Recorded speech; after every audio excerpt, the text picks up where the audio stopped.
오늘은 요한계시록 3장 14절부터 22절까지 말씀 통해서 차지도 뜨겁지도 않은 교회라는 제목으로 말씀 함께 나누겠습니다. 오늘은 소아시아 7교회 중 마지막 교회 이야기입니다. 여러분들은 지금까지 6교회 이야기를 들으시면서 어떤 생각이 드셨습니까? 6교회를 거울 삼아 우리 교회의 모습 그리고 우리 자신의 신앙을 돌아보는 계기가 되셨는지요?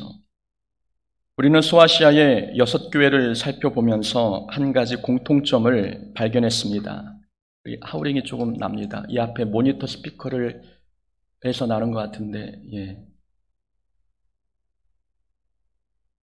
우리는 소아시아의 6교회를 살펴보면서 한 가지 공통점을 발견했습니다. 모든 교회가 그 지역의 특성이나 문화의 영향을 받았다는 점입니다. 지역 주민이 교회 교인이고 또 교인이 그 지역의 주민이기에 그 지역의 특성이나 문화가 교회 안에 들어올 수밖에 없었습니다. 지역의 특성이 교회에 들어와도 믿음의 순수성을 잃지 않은 교회는 예수님께 칭찬받았고 지역 특성에 물들어 믿음이 변질된 교회는 책망받았습니다.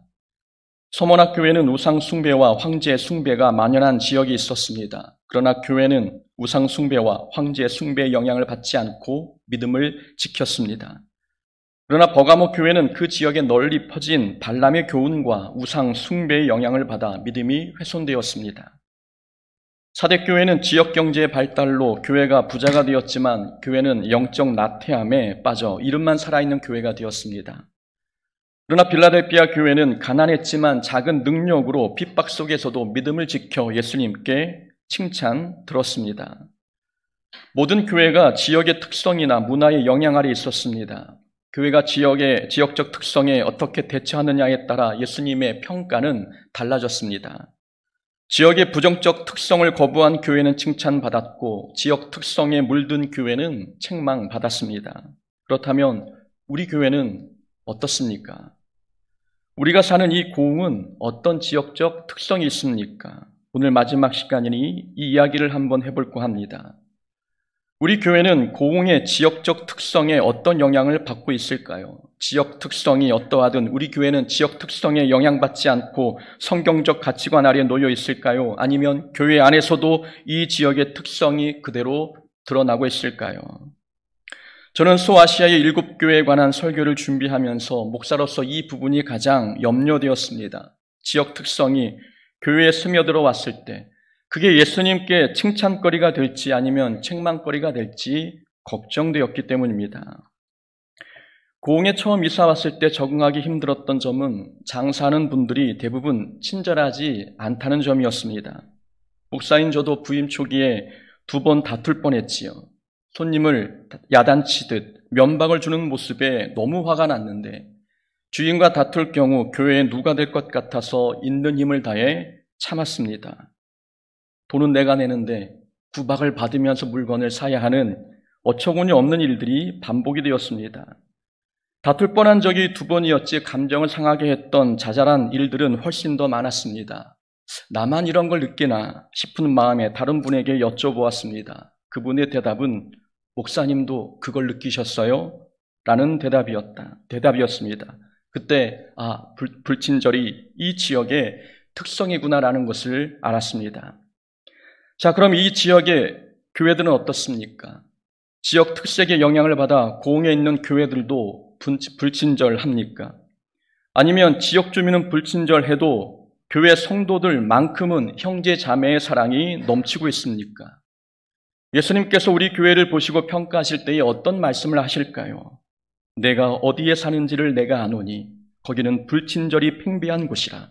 그래도 내가 내 이름을 붙잡고 형제를 향한 사랑을 저버리지 아니하였도다. 이런 칭찬을 받으실까요? 아니면 내가 신앙생활은 하고 있으나 내 행위에서 친절을 찾지 못하였노니라는 책망을 들을까요? 교회가 지역 특성을 무시할 수는 없습니다. 그러나 지역 특성이 교회 안에 들어와 교회다운 모습을 훼손시킨다면 그런 지역 특성은 교회가 거부해야 하는 것 아니겠습니까? 고흥은 혈연지연 학연으로 묶여있는 곳입니다. 어디를 가든 한 다리 건너면 다 아는 사람입니다. 교회도 이런 인맥의 영향을 받지 않을 수는 없지요. 혈연, 지연, 학연이 교회 안에 들어와 교제의 친밀도를 높이고 교회 일의 동역자가 되어주는 긍정의 효과를 낸다면 그 교회는 예수님께 칭찬받습니다. 그러나 인맥이 교회 안에서 당파를 만들고 영적 질서를 깨트리는 원인이 된다면 교회는 책망받을 것입니다. 고흥은 소문이 빠른 지역입니다. 이런 특징을 교회가 적극 활용해서 교회가 좋은 소문을 내는 데 앞장선다면 예수님께 칭찬받지만 교회가 나쁜 소문을 내는 데 일조한다면 예수님께 책망받을 것입니다. 교회가 예수님께 칭찬받으려면 지역의 특징 중 나쁜 것은 걸러내고 좋은 것은 받아들여야 합니다. 우리가 지역의 부정적 특징을 걸러내지 않고 교회 안에 가지고 들어오면 교회는 교회다운 모습을 잃습니다. 어제 다른 교회 권사님 한 분이 목양실에 찾아오셨습니다. 개인적 부탁이 있다고 하시면서 찾아오셔서 이런저런 말씀을 하셨습니다. 권사님이 말씀 중에 이런 이야기를 하셨습니다. 목사님, 고흥은 억세요. 우리 교회는 목사님이 자주 바뀌었어요. 지역이 억세다고 해서 교회도 억세다면 그 교회는 지역의 부정적 특성에 노출된 것 아니겠습니까? 우리는 고흥 사람이지만 우리의 정체성은 고흥 사람이 아닙니다. 그리스도인, 이것이 우리의 정체성입니다. 우리는 고흥 사람으로서 교회에 모인 것이 아니라 하나님의 자녀 신분으로 교회에 모였습니다. 그러나 우리 고흥 서북교회는 고흥의 특징이 아니라 하나님 나라의 특징이 나타나야 합니다. 지역 특성이 드러날 게 아니라 예수님의 성품이 드러나는 교회여야 한다는 말씀입니다. 그래야 우리 교회가 칭찬받습니다. 라오디게아 교회도 그 지역의 사회적 특징에 영향을 받았습니다. 라오디게아 지역은 한마디로 돈이 많은 부자 도시였습니다. 사대 지역도 돈이 많은 도시였지만 라오디게아는 사대보다 훨씬 더 많은 돈을 가지고 있었습니다. 비옥한 농촌과 직물 산업으로 인해 도시에는 시쳇말로 억만장자들이 많았습니다. 유명한 금융기관이 라오디게아에 있었으니 라오디게아가 얼마나 부자였는지 알 수 있습니다. 이 도시가 얼마나 부자였는지를 보여주는 역사적 기록이 있습니다. 주 60년경 대지진이 일어나 소아시아의 모든 도시가 폐허가 되었습니다. 로마 정부는 각 도시의 재정을 지원해 도시를 재건하도록 도왔습니다. 그러나 라오디게아 도시는 로마의 재정 지원을 거절했습니다. 우리는 우리가 알아서 할게요. 한마디로 플렉스를 보여주었습니다. 라오디게아 주민들은 돈이 많은 것에 대한 자부심도 많았고 그만큼 허영심도 컸습니다. 라오디게아에는 안약이 유명해 안약을 전 세계로 수출하는 곳이었습니다. 안약이 유명하니 안과로 유명한 의료학교가 라오디게아에 있었습니다. 라오디게아는 모든 것이 다 갖춰진 도시처럼 보였습니다. 그러나 한 가지 부족한 것이 있었습니다. 바로 물이었습니다. 라오디게아에는 샘이 없어 주민들에게 공급할 생활수가 부족했습니다. 그래서 가까운 두 도시 히에라볼리와 골로세 두 도시에서 물을 끌어올 수밖에 없었습니다. 히에라볼리 지역에는 온천이 많았습니다. 라오디게아는 8km나 떨어진 히에라볼리에서 뜨거운 온천물을 끌어다 사용했습니다. 골로새 지역에는 2400m 높이의 산이 있었습니다. 그 산은 눈이 녹아 차가운 물을 많이 보유하고 있었는데 라오디게아는 16km 떨어진 골로새에서 차가운 물을 끌어다 사용했습니다. 뜨거운 물은 배관을 통해 8km를 흘러왔고 차가운 물은 16km를 배관을 통해서 왔습니다. 배관을 통해 흘러온 뜨거운 물은 식어서 미지근해졌고 차가운 물은 데워져 미지근해졌습니다. 뜨거운 물은 치유의 효과가 있었고 차가운 물은 마시기에 좋았습니다. 그러나 미지근한 물은 무익하여 쓸모가 없었습니다. 미지근한 물은 구토를 해야 하는 상황에 마시거나 아니면 노예들이나 마실 수 있는 물이었습니다. 예수님께서는 이런 지역적 특성을 비유로 라오디게아 교회를 책망하셨습니다. 내가 내 행위를 아노니 내가 차지도 아니하고 뜨겁지도 아니하도다. 내가 차든지 뜨겁든지 하기를 원하노라. 내가 이같이 미지근하여 뜨겁지도 아니하고 차지도 아니하니 내 입에서 너를 토하여 버리리라.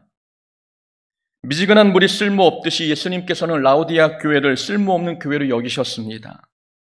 소아시아 7교회 중 예수님의 책망을 가장 길게 받은 교회가 바로 오늘 본문 속 라오디게아 교회였습니다. 사대교회도 책망을 받긴 했지만 그래도 사대교회에는 거룩한 흰옷을 입은 성도 몇 명은 존재했습니다. 그런 라오디게아 교회는 칭찬은 눈꽃만큼도 찾아볼 수 없었고 책망만 가득했습니다. 책망의 내용도 다른 교회와 비교해 볼 때 심하다 싶을 정도의 표현을 사용하셨습니다. 내 입에서 너를 토하여 버리리라. 라오디게아 교회는 구토가 나올 정도로 역겨운 교회였습니다. 교회의 교만과 허영심, 자만심과 사치스러움이 얼마나 컸는지 예수님께서 구토하실 정도였습니다. 신기한 것은 라오디게아 지역 이 교회는 핍박도 받지 않았고 로마 정부의 간섭도 잘 받지 않았습니다. 다른 교회는 우상 숭배의 유혹과 싸워야 했습니다. 목숨을 걸고 핍박을 견뎌야 했습니다.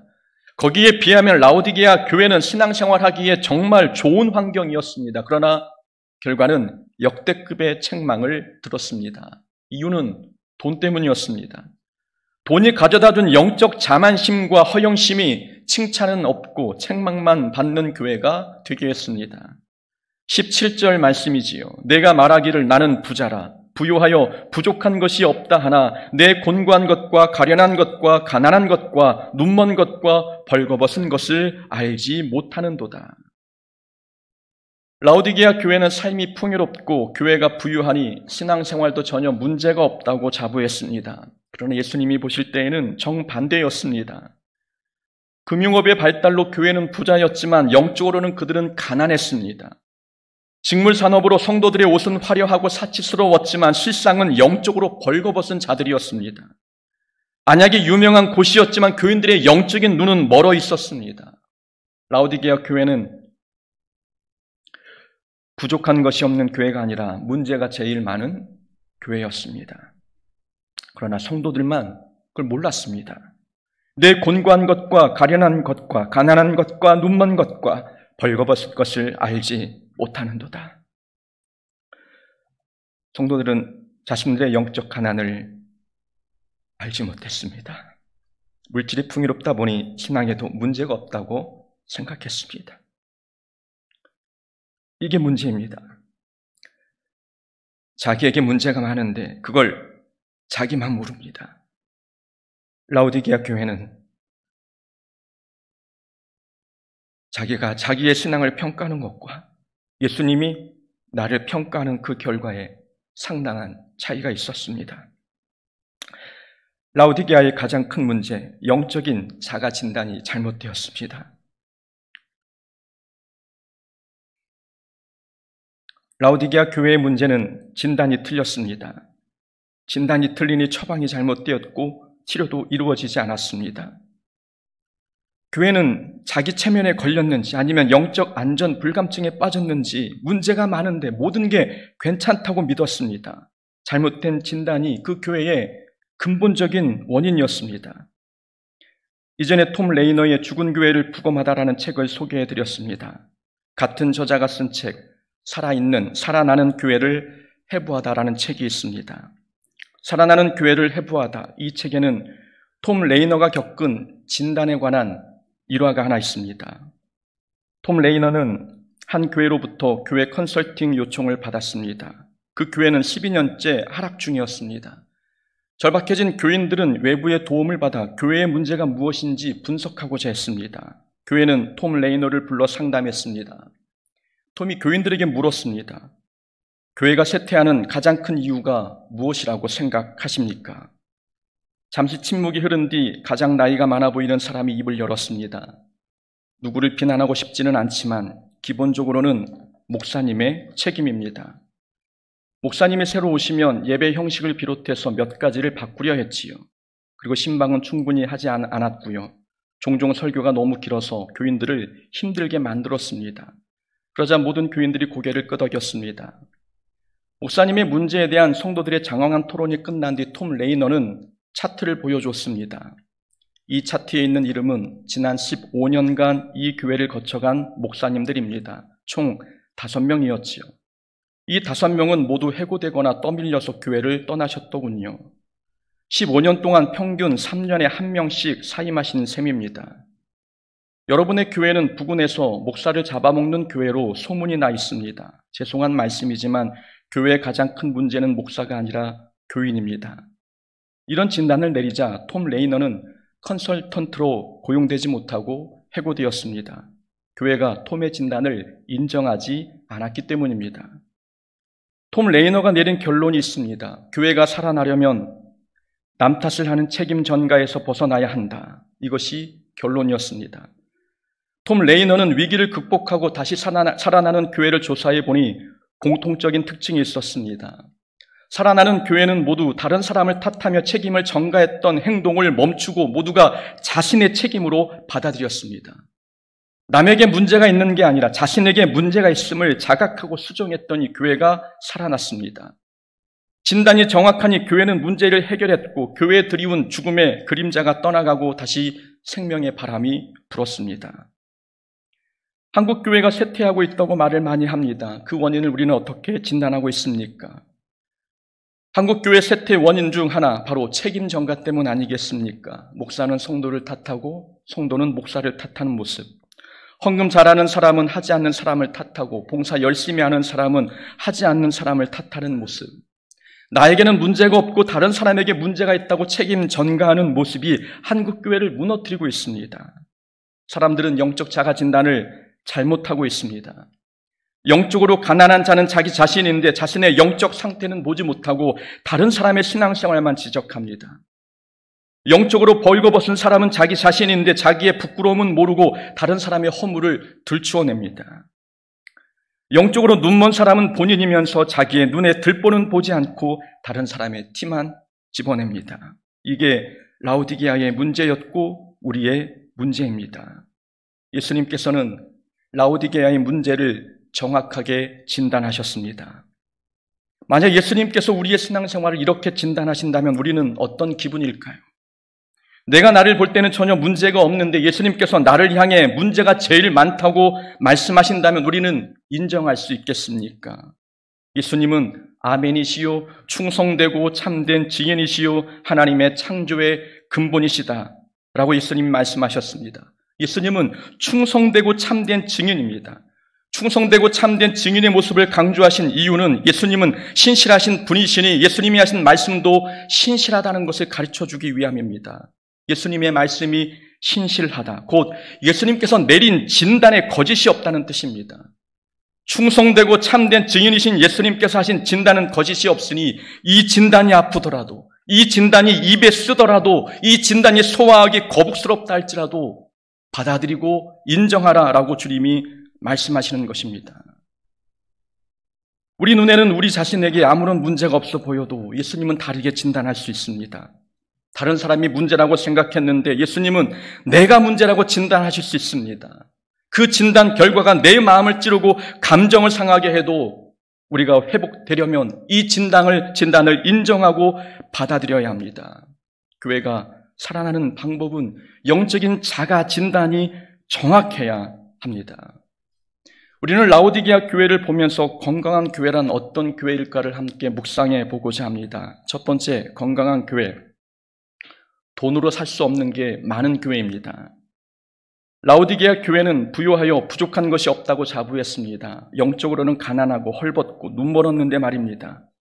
예수님께서 이 교회의 문제를 진단하시고 처방을 내리셨습니다. 18절이 처방이지요. 내가 너를 권하노니 내게서 불로 연단한 금을 사서 부유하게 하고 흰옷을 사서 입어 벌거벗은 수치를 보이지 않게 하고 안약을 사서 눈에 발라 보게 하라. 예수님께서는 연단한 금을 사서 가난을 해결하라고 말씀하셨습니다. 흰옷을 사서 벌거벗음을 해결하고 안약을 사서 눈에 발라 보게 하라고 하셨습니다. 예수님은 최고의 금융기관이 있고 최고의 직물산업과 최상의 안약이 있는 라오디게아 지역의 특징을 빗대어서 말씀하셨습니다. 라오디게아 교회는 금융기관이 제공한 금 말고 불로 연단한 금을 사야 했습니다. 직물 공장에서 만든 화려한 옷 말고 흰옷을 사야 했습니다. 의료학교가 공급한 안약 말고 새로운 안약을 사서 발라야 했습니다. 연단한 금과 흰옷과 새로운 안약, 이걸 어디서 사야 합니까? 내가 너를 권하노니 내게서 불로 연단한 금을 사서, 내게서 불로 연단한 금을 사서, 예수님께서는 나에게 와서 사라고 말씀하셨습니다. 예수님께 돈을 주고 사야 한다는 말입니까? 그렇지 않습니다. 예수님은 돈을 받고 무엇인가를 파는 분이 아니십니다. 예수님은 현재 라오디게아 교회의 문제를 지적하시는 것입니다. 교인들은 돈이면 원하는 모든 것을 살 수 있다고 생각했습니다. 돈이면 다 된다고 생각하는 교인들에게 예수님은 말씀하셨습니다. 그래, 돈이면 다 된다고 생각하느냐? 그렇다면 그 돈으로 내게 와서 불로 연단한 순도 높은 믿음을 사먹어라. 나에게 와서 돈을 주고 흰옷 곧 거룩함과 순결함을 사라. 영적인 것을 볼 수 있는 신령한 눈도 돈을 가지고 와서 사라. 돈이 많으면 다 된다고 생각하는데 믿음과 거룩함과 신령한 눈을 돈으로 살 수 있느냐 묻고 계십니다. 금과 화려한 옷과 그리고 병원에서 파는 안약이야 돈이 있으면 살 수 있습니다. 그러나 순도 높은 믿음과 순결함과 영적인 눈은 돈으로는 죽었다 깨어나도 살 수 없습니다. 믿음과 거룩함과 영적인 눈은 돈이 아니라 예수님께 와야 얻을 수 있습니다. 그래서 예수님께서 내게로 와서 사라고 말씀하신 것입니다. 내게로 와서 연단한 금을 사고 내게로 와서 흰옷을 사고 내게로 와서 앞을 보게 만드는 안약을 사라고 말씀하셨습니다. 돈 없는 자도 오라. 너희는 와서 사 먹되 돈 없이 값 없이 와서 포도주와 젖을 사라. 예수님께서는 나에게 오면 값없이 줄 터이니 돈으로 세상에 속한 것을 얻는 데 힘쓰지 말고 돈으로 살 수 없는 영적인 것을 얻기 위해 힘쓰라고 말씀하십니다. 건강한 교회는 돈으로 살 수 없는 게 많은 교회입니다. 돈 말고 예수님을 통해 얻을 수 있는 게 많은 교회가 좋은 교회입니다. 좋은 건물은 돈으로 지을 수 있습니다. 그러나 교회의 화목은 돈으로 살 수 없습니다. 돈이 많으면 좋은 프로그램을 많이 굴릴 수는 있습니다. 그러나 사랑의 교제는 돈으로 살 수 없습니다. 좋은 건물, 편안한 문화시설, 넓은 주차장과 깨끗한 소그룹실, 비싼 악기와 맛있는 음식 이런 게 많다고 좋은 교회는 아닙니다. 그런 것은 모두 돈으로 살 수 있기 때문이지요. 진짜 건강한 교회는 돈으로 살 수 없는 게 많은 교회입니다.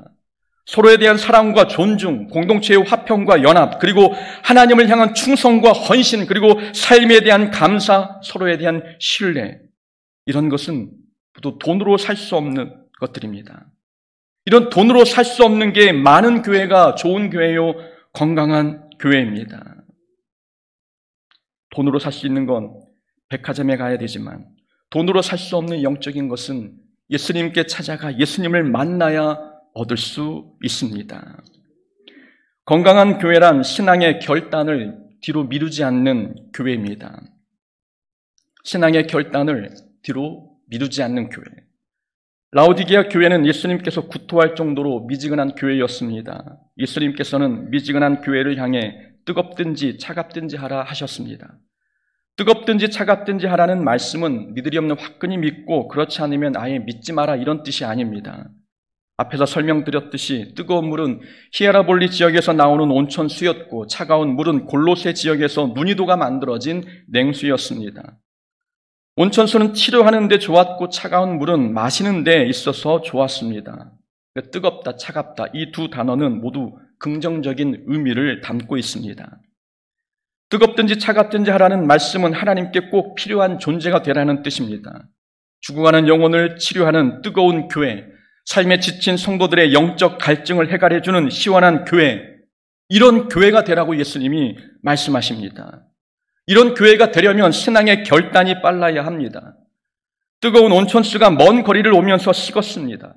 차가운 냉수도 먼 거리를 오면서 데워졌습니다. 뜨겁고 차가운 물이 시간이 지나면서 처음에 그 성질과 모습을 잃어버렸습니다. 우리도 신앙의 결단을 뒤로 미루면 처음 마음을 잃습니다. 은혜 받고 마음이 동요될 때 그때 빨리 결단해야 합니다. 성령님이 마음을 두드릴 때 빨리 순종하겠다고 충성하겠다고 결단해야 합니다. 그렇지 않으면 뜨거웠던 마음은 식고 시원했던 마음은 미지근해집니다. 그러니 뜨겁든지 차갑든지 하려면 하나님께서 설교자의 입을 통해 말씀하실 때, 또 우리가 성경을 통독하면서 성령님이 우리에게 말씀하실 때 우리는 속히 아멘 해야 합니다. 아멘. 내 말씀대로 이루어지길 원합니다. 하나님의 말씀대로 이루어지길 원하며 그 하나님의 말씀을 내가 이루어드리는 도구가 되겠습니다. 라는 뜻에서 아멘 해야 합니다. 우리가 아멘 해야 되는 이유는 예수님이 아멘이시기 때문입니다. 예수님은 아멘이시요 충성되고 참된 증인이십니다. 예수님은 언제나 하나님께서 말씀하실 때 아멘 하셨습니다. 결단을 뒤로 미루지 않으셨습니다. 예수님은 하늘 보좌를 버리고 종의 형체로 이 땅에 내려가라는 하나님의 말씀에 아멘 하셨습니다. 예수님께서는 낮고 천한 자들과 함께하라는 말씀에 거기에도 아멘 하셨습니다. 온 인류의 죄를 대속하기 위해 십자가에 죽으라는 하나님의 명령에 예수님은 아멘 하셨습니다. 하나님께서 말씀하시면 어떤 경우에도 고민하거나 결단을 뒤로 미루지 않으셨습니다. 아멘이 늦어지면 처음 마음이 달라지기 때문입니다. 처음에는 악을 골짝 빈들에도 두 손 들고 갈 것 같았는데 시간이 지나면서 충성이 식고 순종이 달라집니다. 그래서 예수님은 우리에게 아멘의 모습으로 오셔서 아멘하라 말씀합니다. 순종도 아멘하고 충성도 시간 끌지 말고 지금 마음에 성령님이 요동할 때 아멘하라고 말씀하고 계시는 것입니다. 지금 결단하지 아니하면 우리의 신앙은 식어져 미지근해져서 예수님의 입에서 토해내버리는 모습들이 되고 말 것입니다. 건강한 교회는 결단을 뒤로 미루지 않습니다. 라오디게아 교회는 이렇게 문제가 많은 교회였습니다. 미지근한 교회였고 영적으로 가난하고 헐벗고 눈먼 교회였습니다. 이것보다 더 큰 문제가 있었습니다. 가장 큰 문제는 예수님이 교회 안에 계시지 않았다는 점입니다. 예수님은 교회에 계시지 않고 교회 문 밖에 계셨습니다.